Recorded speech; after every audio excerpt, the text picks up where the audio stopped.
Hello guys, welcome back to study. This is Dheeraj Kumar. आप में तो बहुत सारे बच्चे ना अभी परेशान है इस चीज को लेके। सर एडमिट कार्ड तो आने वाला है, एग्जाम डेट तो दिखा दिया, अब आ जाओ, हमारे अंदर जागृति आ गई है, पढ़ने का स्वभाव उत्पन्न हो गया है। तो अब कुछ बता दो कितना नंबर लाना है कि हम पढ़ लिख के एग्जाम को फोड़ दें। तो पहली बात ये, पढ़ तो रहे हो बहुत लंबे टाइम से, थोड़ा सा एक्टिवेट हो जाते हो। एग्जाम का जब डेट पता चल जाता है तो डोज जो होता है ना वो दुगना हो जाता है, रिवीजन करना होता है। मॉक टेस्ट को लेके आप थोड़ा सा एक्टिव हो जाते हो। तो मॉक टेस्ट के अंदर कितना टारगेट करें कि हमारा इस बार सिलेक्शन हो जाए भैया। तो देखो, इस बार अगर मैं बोलूंगी इस बार कितना स्कोर करना चाहिए, तो पहली बात सबसे पहले दिमाग में ये होना चाहिए ना, इस बार नॉर्मलाइजेशन है, ठीक है। तो जैसे पहले होता था ना कि ईजीएस शिफ्ट के अंदर बच्चे मार के फोड़ रहे हैं एकदम, ठीक है, 80 80 85 85 90 90 नंबर ला रहे हैं जीडी के अंदर। तो भैया ऐसा इस बार नहीं होने वाला है। अगर ईजीएस शिफ्ट में आप 90 90 नंबर फोड़ रहे हो ना, और डिफिकल्ट शिफ्ट वाले 60 से 70 के बीच में अटक रहे हैं, तो कहीं ना कहीं इनको नॉर्मलाइज करके, मतलब ईजीएस्ट वाले को पटक के और टफेस्ट वाले को उठा के दोनों को एक जगह लाके चिपका दिया जाएगा, किले खड़ा हो जाएगा सीट पे आके, डेर उछलो मत। कहने का मतलब नॉर्मलाइजेशन का क्या रोल होता है, यही रोल होता है कि जो शिफ्ट इजी हो गया उसमें बच्चे बहुत ज्यादा स्कोर कर लिए, और जो शिफ्ट डिफिकल्ट हो गया उसमें बच्चे ज्यादा स्कोर नहीं कर पाया। तो कुछ एक ऐसा फॉर्मूला निकाल के लाओ कि दोनों को तालमेल बैठाया जा सके। लाइक इजीएस्ट वाले के मार्क्स घटने के चांसेस होते हैं, मैंने पहले प्रूफ भी दिखाया था एयरफोर्स का। इनफैक्ट एसएससी में भी ऐसा होता है, रेलवे में भी होता है, आपने सुना होगा, नहीं सुने तो सुन लो, दुनिया में पहली बार अगर देख रहे हो, जान रहे हो सब चीजों के बारे में। तो नॉर्मलाइजेशन में सबसे इजीएस्ट शिफ्ट का मार्क्स घटने की चांसेस रहती हैं, और घटा भी है एयरफोर्स के अंदर। कोस्ट गार्ड में पहली बार इंप्लीमेंट किया गया इस चीज को। और टफेस्ट शिफ्ट का मार्क्स तो 100% बढ़ेगा ही बढ़ेगा। मान लेते हैं कोई बच्चा बहुत इजी शिफ्ट के अंदर 90 नंबर फोड़ रहा है, और बहुत डिफिकल्ट शिफ्ट के अंदर बच्चा 60 ला रहा है, तो मान लो दो ही शिफ्ट में होता है, ठीक है, और दोनों बीच का गैप देखो एक कितना बड़ा गैप हो रहा है, 60 से 90 जाके 30 नंबर का डिफरेंस हो रहा है। तो कहीं ना कहीं 30 नंबर को नॉर्मलाइज करना पड़ेगा।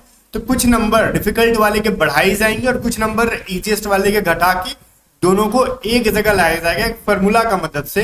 और वो फार्मूला क्या कहता है, वो फार्मूला ये कहता है कि शिफ्ट वाइज नॉर्मलाइज करो। हर शिफ्ट में ये देखा जाएगा, इजीएस्ट के अंदर ये देखा जाएगा कि जो टॉप 0.01% बच्चे हैं उनका क्या स्कोर है, जो एवरेज बच्चे, जो लोएस्ट बच्चे हैं टॉप 0.01% उनका क्या है, और टफेस्ट शिफ्ट का क्या है, और ओवरऑल पूरे शिफ्ट का क्या है। देन उस फॉर्मूले पे वैल्यू को पुट करके एक रॉ यहाँ पे नॉर्मलाइज स्कोर निकाला जाता है आपका, और ये पता किया जाता है कि इजीएस्ट शिफ्ट का कितना मार्क्स घटाना है, टफेस्ट शिफ्ट का कितना मार्क्स बढ़ाना है। देन जाके कट ऑफ इस बार बनेगा। अगर फिर भी कुछ समझ में नहीं आए तो एक बार बोलो जय श्री राम, ठीक है। आप मेरी बात सुन लो कि मॉक टेस्ट के अंदर आपको कितना स्कोर करना है। मैं आपको देखो एक बात पता है आपको, पहले जब आपका कोस्ट गार्ड का एग्जाम ऑफलाइन होता था तो वैकेंसीज ऐसे ही रीजन वाइज निकलती थी, और अभी देखो नोटिफिकेशन के अंदर कुछ भी ऐसा लिखा नहीं है कि रीजन वाइज हम कट ऑफ निकालेंगे। लेकिन गाइड जब सीट इन्होंने रीजन वाइज दे रखा है तो 100% कट ऑफ भी रीजन वाइज ही निकलना चाहिए। अदरवाइज अगर 100% कट ऑफ रीजन वाइज नहीं निकलेगा तो ऐसा होगा ना कि देखो क्या होगा कि मान लेते हैं हमारे पास से सीट अंडमान निकोबार में है ही नहीं है, 3 को खाली सीट हुए है, और यहाँ से 100 को बच्चा निकल जाए, और मान लेते हैं ऐसा तो पॉसिबल नहीं है, फिर भी मान लेते हैं नॉर्थ में 79 सीट है और वहां का खाली 10 को बच्चा पास करे, तो बाकी का सीट अंडा देने के लिए निकला है, उसको भी तो फील करना ही है ना। तो इसलिए कट ऑफ उनको रीजन वाइज निकालना पड़ेगा, जोन वाइज निकालना पड़ेगा, अदरवाइज खेला हो जाएगा। और इन्होंने डोमिसाइल मांग रखा है, आपको ही पता होना चाहिए कि डोमिसाइल इस बार मांगा गया है। तो डोमिसाइल मांगा गया है तो भैया कट ऑफ रीजन वाइज निकलने की पॉसिबिलिटी बहुत हाई है। तो आप अपनी सीट रीजन वाइज टारगेट करो, रीजन या फिर जोन वाइज जब हम कहेंगे तो अपना नॉर्थ में कौन कौन से स्टेट्स है मैंने दे रखा है यहाँ पे, वेस्ट में कौन कौन से स्टेट है लिस्ट है यहाँ पे, नॉर्थ ईस्ट में कौन है, ईस्ट में कौन है, नॉर्थ वेस्ट में कौन है, अंडमान निकोबार में कौन है, ये सारी स्टेट्स मैंने दे रखी हैं। आपने अपने स्टेट से भरा होगा, आपको पता होगा, अब आपका तो मैं पता नहीं कर सकता। तो उस सिचुएशन में सीट के अकॉर्डिंग हम बात कर सकते हैं कितना। और मैंने परफेक्ट वीडियो बनाई थी कि कितना एक सीट पे ऑलमोस्ट, अगर मैंने वैकेंसीज को रेशियो के मदद से बांटा था, तो मैं एक चीज बता देता हूँ, हर रीजन में उठा लो लगभग 365 एक पोस्ट पे बच्चे हो रहे होंगे। कोस्ट गार्ड के अकॉर्डिंग अगर हम बात करें तो हर रीजन में एक जितना पोस्ट उन्होंने दे रखा है वो, साथ में अगर उतना कैलकुलेशन समझ में नहीं आ रहा तो समझ लो अप्रोक्सीमेट मैं एक डेटा दे रहा हूं कि हर सीट पे 365 बच्चों का फाइट चल रहा होगा इस बार कोस्ट गार्ड के जेडी के एग्जाम के अंदर। ओके, तो ये सारे एक्यूरेट डेटा पे मैंने पहले भी वीडियो बनाया था, वो सब आपने नहीं देखा तो अब देखने की जरूरत नहीं है, मैं सारी चीजों को इस वीडियो के अंदर समझा दूंगा। मॉक के अंदर किस रीजन से कितना स्कोर करना है ये सब ध्यान मत दो कि मैं फलाना रीजन से हूं, मैं ढिमकाना रीजन से हूं। भाई पहली बात तो ये, चाहे आप किसी भी रीजन से हो, सीट अलग अलग है, सीट सब में सेम नहीं है। ऐसा होता है ना कि सब में सेम सेम सीट है तो किसी रीजन में बच्चे कम है तो चलो ठीक है कंपटीशन लो है, सीटवा तो कम दे रहे हैं ना। अगर मान लो यहाँ पे नॉर्थ में डेंसिटी ज्यादा है तो सीट ज्यादा है। अगर हम यहाँ पे बात कर ले कि अंडमान निकोबार में बच्चे ना के बराबर है तो सीट भी ना के बराबर है, 3 सीट में क्या ही होगा, मे भी इसमें कुछ खाली रह जाए, ऐसा हो सकता है बच्चे ना हो तो। और जो मेन फाइट होने वाला है ना वो नॉर्थ में होगा, फाड़ के एकदम कह सकते हैं कि इसमें एकदम जो ना फाड़ के एकदम होने वाला है रियली। और एक होता है नॉर्थ ईस्ट के अंदर, ये 2 रीजन के अंदर जो कंपटीशन है ना अलग लेवल का होगा, ये सीट कम पड़ जाएंगे इनकी, ओके, इतने कंपटीशन हाई रहती है।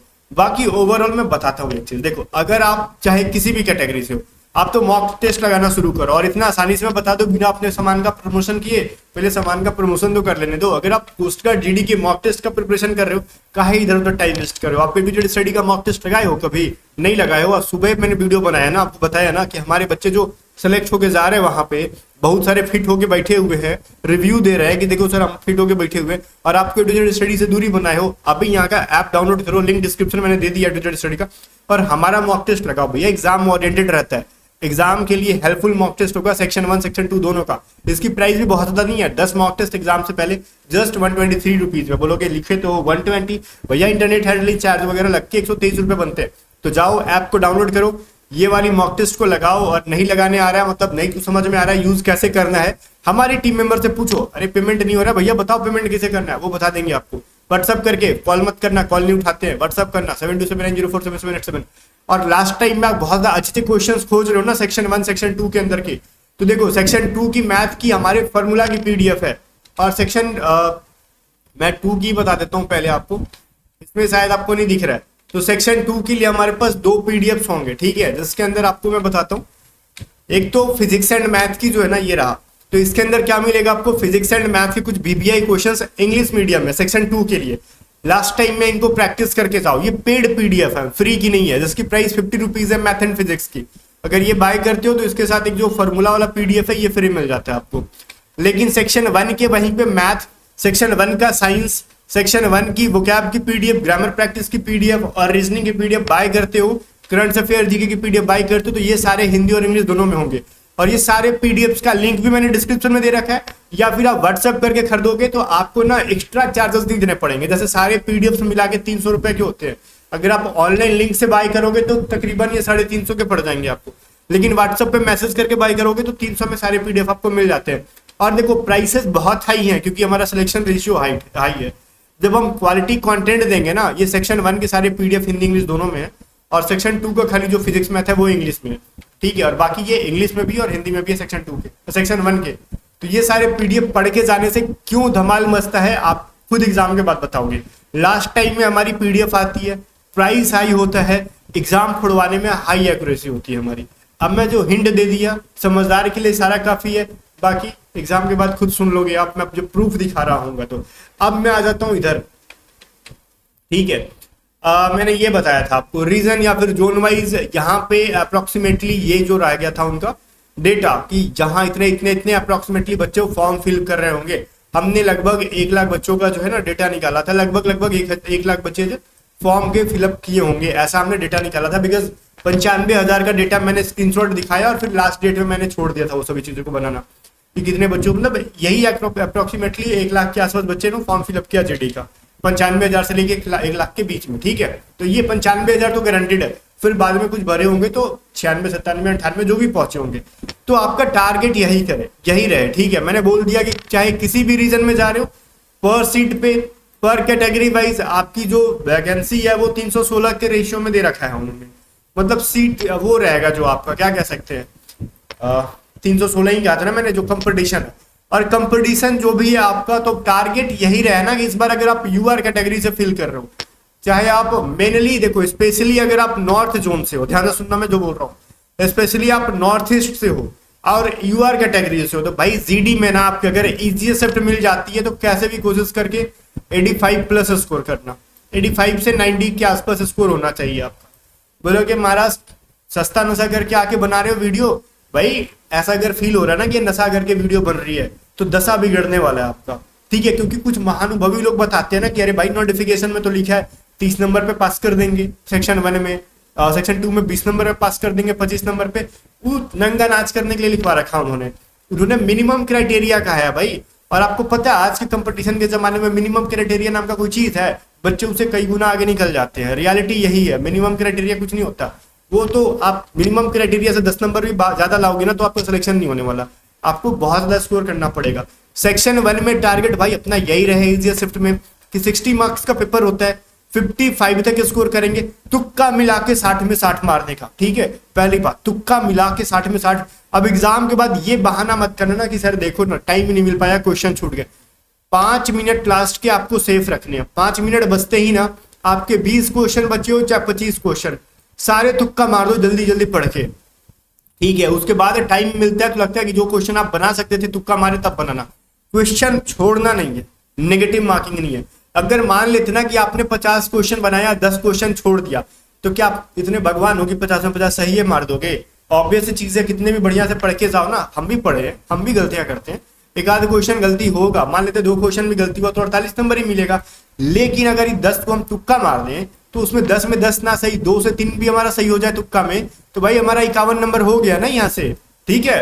तो ऐसा टारगेट करो, पॉजिटिव सोचो। 10 में हम नहीं कहते कि 5 सही होता है तुक्का, मेरे भैया 2 ही सही होगा, 3 सही होगा, कोई दिक्कत नहीं। अब इतने भी तो गधे हो नहीं, फटीचर हो नहीं कि 10 में सबके सब तुक्का में गलती मारोगे। अच्छा एक के सही होगा, 1 नंबर कम समझते हो? 1 नंबर बहुत होता है आज के टाइम के लिए, ठीक है। आपको 1 नंबर से हजारों बच्चों से आगे पीछे हो जाते हैं बच्चे, तो 1 नंबर मायने रहता है। एक क्वेश्चन सिंगल क्वेश्चन भी छूटना नहीं चाहिए। सेक्शन 2 में घुसते हो तो 50 में अपना 50 अटेम्प्ट करना, लेकिन टारगेट यही रहे कि कम से कम 25 से 30 के बीच में आपका सही हो जाए। अगर इजीएस्ट शिफ्ट है तो 30 करो या फिर 30 प्लस करो, टफेस्ट शिफ्ट है तो आप 25 करो। और सेक्शन 1 के अंदर कहीं अगर टफेस्ट शिफ्ट होता है आपका तो 50 तक स्कोर करो, इससे नीचे एक कुत्ता भी वैल्यू नहीं देगा। मैं देखो जो बोलता हूँ ना थोड़ी सी कड़वी बात बोलता हूँ, लेकिन अगर इससे नीचे जाओगे ना तो सिलेक्शन नहीं होने वाला आपका।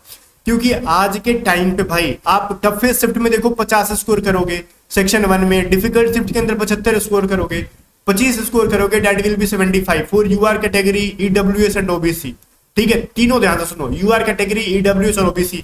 मैं ओबीसी, ईडब्ल्यूएस और यूआर को अलग समझता ही नहीं है, तीनों के अंदर जो फाइट है ना वो अलग लेवल का है भाई।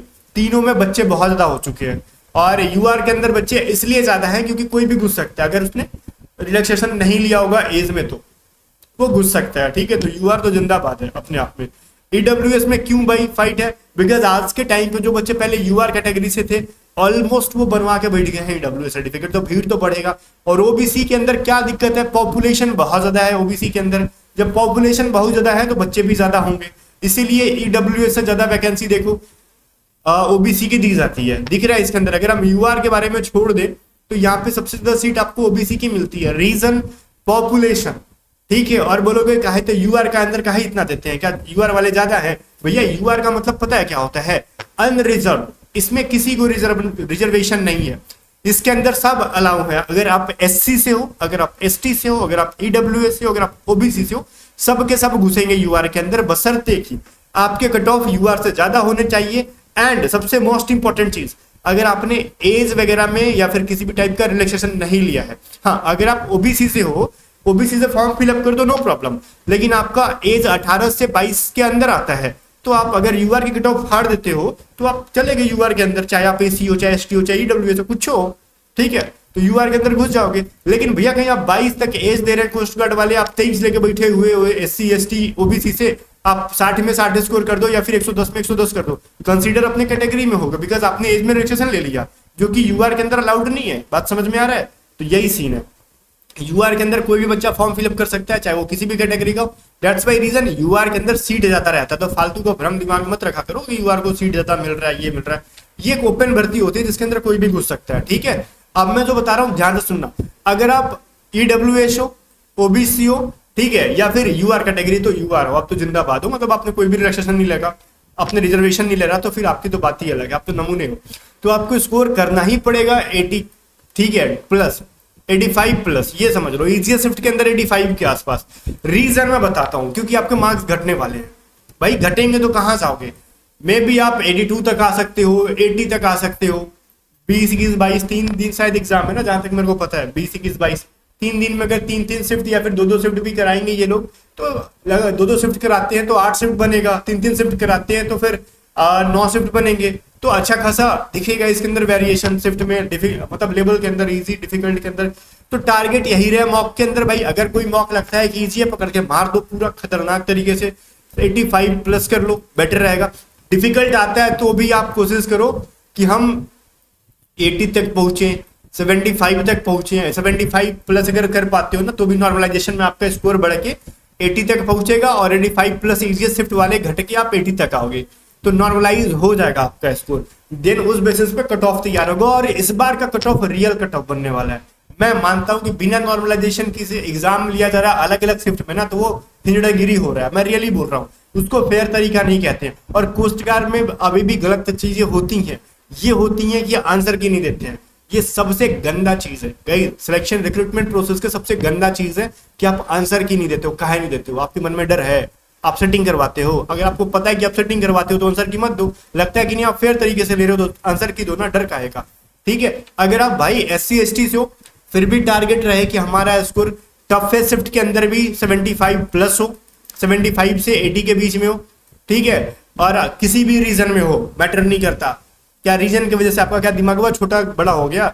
अगर आप अंडमान निकोबार में भेज देंगे तो आपका क्या दिमाग चौपट हो जाएगा, पढ़ने की क्षमता उतना ही रहेगी अगर पढ़ाकू हो गए तो। बात समझ में आ रहे हो? अगर आप मान लो डिफिकल्ट शिफ्ट में, इजीएस्ट शिफ्ट में मैंने बोला 75 से 80, अगर आप इजीएस्ट शिफ्ट या फिर डिफिकल्ट शिफ्ट में बैठते हो ना, तो भी 70 प्लस स्कोर करने की टारगेट करना, ताकि नॉर्मलाइजेशन में आपको बूस्ट देखने के लिए मिले। हमेशा सेट करो गोल को थोड़ी हाई लेवल पे जाके, बिकॉज फ्यूचर किसी को नहीं पता, रियल कट ऑफ किसी को नहीं पता। ठीक है, ना तो मैं भगवान हूं, ना तो आप भगवान हो, ना ही कोस्ट गार्ड वाले भगवान है। तो बिना एग्जाम लिए, बिना बच्चों की क्षमता जाने कट ऑफ पहले कोई नहीं बना सकता। लेकिन गाइस, हमारा टारगेट हमेशा हाई होना चाहिए। लो टारगेट रखोगे उससे कम स्कोर करोगे। अगर आप टारगेट ये करके जा रहे हो ना कि मेरे को 80 स्कोर करना है, तो गारंटीड आप 75 तक जाओगे। ठीक है, आपका स्कोर 75 तक आने वाला है, इवन आप या फिर 78 तक स्कोर करोगे। आप टारगेट करोगे 90 स्कोर करना है, तो आप ऑब्वियस चीज है 85 प्लस स्कोर करोगे। तो टारगेट हाई रखो। अगर आप टारगेट ही कर रहे हो कि हमको 65 करना, में SC से है, दिमागी आरक्षण वाला बनाओगे तो स्कोर कितना करोगे? 60 तक। बताओ कितना गंदा चीज है आप। तो देखो, आरक्षण गवर्नमेंट दे रही है, लेकिन टारगेट करे ना, हमने अगर रिलैक्सेशन नहीं ले रखा तो हम UR को फोड़ेंगे। भाई मैं आपको बुरा मत मानना इस चीज को लेकर, मैं आपको आपके लिए बोल रहा हूँ ये चीज। ठीक है, तो दिमाग को कभी आरक्षित मत करो। ठीक है, कि मैं SC से हूँ, मेरा कट ऑफ कम जाता है, मैं OBC से हूँ, मेरे को कुछ रिलैक्सेशन मिल रहा है, मैं EWS के अंदर आ गया, मेरे को भी आरक्षण मिल गया। दिमाग को ना कभी भी आरक्षण के अंदर मत डालो। हाँ, इसका फायदा ये उठाओ कि हमको एज में थोड़ा मिल रहा है, ये चीज हमारे लिए अपॉर्चुनिटी मिल रही है। स्टडी में इस चीज को बिल्कुल मत आने दो। वो सारा चीज गवर्नमेंट और पॉलिटिशियंस के पास रहने दो। आरक्षण आरक्षण, अपने आप को हमेशा एडवांस बनाओ। ठीक है, अपने कास्ट के अकॉर्डिंग, किस कैटेगरी के अकॉर्डिंग दिमाग को नहीं करो, मेहनत उसके अकॉर्डिंग मत करो। हमेशा मेहनत करो, इससे ना कि दुनिया में आगे निकलना है। हम किस ओरिजिन से हैं, किस कास्ट से हैं, किस कैटेगरी से, वो मैटर नहीं करता, हमको हाई से हाई स्कोर करना है। ठीक है, और गाइस एक चीज मैं बताऊं, अब SC ST का कट ऑफ दिन पे दिन क्यों बढ़ते जा रहा है कोस्ट गार्ड के अंदर। आप सोच रहे हो कि सर SC ST का क्यों बढ़ रहा है? क्योंकि इसके अंदर रिलैक्सेशन एज में दिया गया है 5 साल। जब 5 साल का मतलब समझते हो, एक तो 22 साल ऐसे बेस दिया जा रहा है कि 22 साल और प्लस 5 साल मतलब 27 साल। तो भाई जब आप 27 साल तक जा रहे हो, तो इसका मतलब समझ रहे, रिपीटर्स हर साल 2 बार आ रहा है, तो कम से कम एक बच्चा ना 22 साल की एज तक जितना उसने नौटंकी किया कोस्ट गार्ड के अंदर किया, लेकिन उसके अलावा उसको 10 अटेम्प्ट मिल रहा है, तो उतने में क्या लगता है वो नहीं फोड़ेगा, बहुत ज्यादा से ज्यादा स्कोर करेगा, तो फिर तो कट ऑफ बढ़वे ना करेगा और सीट ज्यादा रहता नहीं है आपका। तो ये सब चीज है भाई। तो आपको मैंने टारगेट दे दिया, मेहनत करो।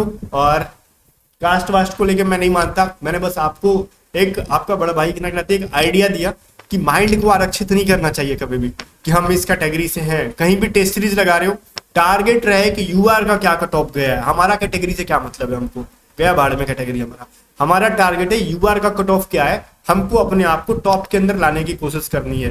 कोशिश भी कर सकते हैं ना हम लोग, कोशिश तो कर सकते हैं, आए ना वो अलग चीज है, कोशिश काहे ना करें हम। ठीक है, हाँ एक दिन में नहीं हो सकता, आने वाले वैकेंसी में करेंगे। इस बार नहीं हो पा रहा है, कोई मतलब नहीं है, आप कोशिश करते रहो, एग्जाम तक कोशिश करो, मॉक टेस्ट लगाते रहो, A to Z study app पे, बाकी गाइस लास्ट टाइम के लिए हमारे पीडीएफ से प्रैक्टिस करो। हम ये नहीं कह सकते कि हम पेपर आउट कराते हैं, पेपर में सेटिंग करवाते हैं, ये सब काम हम नहीं कराते भैया कभी भी। हम अपने एक्सपीरियंस के बेसिस पे, मैं एग्जाम्स को फोड़ता हूँ, उस बेसिस पे मैं मटेरियल्स को रेडी करता हूँ एग्जाम ओरिएंटेड, और एग्जाम में आ जाती तो मैं क्या करूँ, ठीक है, एग्जाम में वैसे ही चीज आ जाता है तो उसमें पोस्ट कार्ड समझिए, और मैं क्या कर सकता हूँ, क्यों देता है मेरे क्वेश्चंस को, ठीक है। तो गाइस बाकी समझदारी से काम लो, प्रिपरेशन करो, रिवीजन करो लास्ट टाइम में। मिलते नेक्स्ट वीडियो में, तब तक बाय बाय। वीडियो को लाइक करके शेयर कर दो।